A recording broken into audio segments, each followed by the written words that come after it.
La mesure a provoqué une levée de boucliers des médecins généralistes. Et pour cause, elle permet aux pharmaciens de délivrer certains médicaments qui jusque-là nécessitaient une prescription médicale.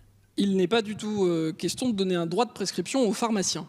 Et l'objectif, c'est de pouvoir donner un accès aux soins supplémentaires aux Français avec la même qualité et la même sécurité des soins pour des pathologies du quotidien. J'ai souvent pu prendre l'exemple de l'angine, de la cystite, cette infection urinaire simple. Pour délivrer ces médicaments, les pharmaciens devront suivre un protocole élaboré par la Haute Autorité de Santé et suivre une formation.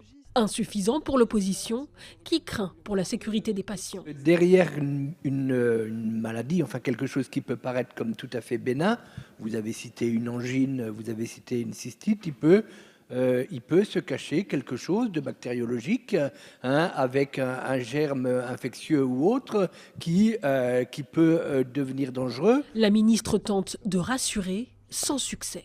Je vais m'employer aujourd'hui à trouver un consensus entre les pharmaciens et les médecins sur cet objet, car nous n'avons pas obtenu de concertation, pas le temps.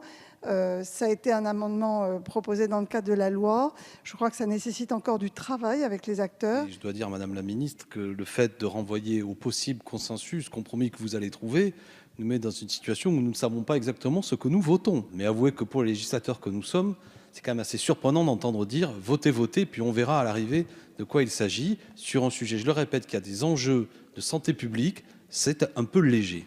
Après de longues discussions, la mesure, inspirée de l'expérience québécoise et écossaise, a été votée.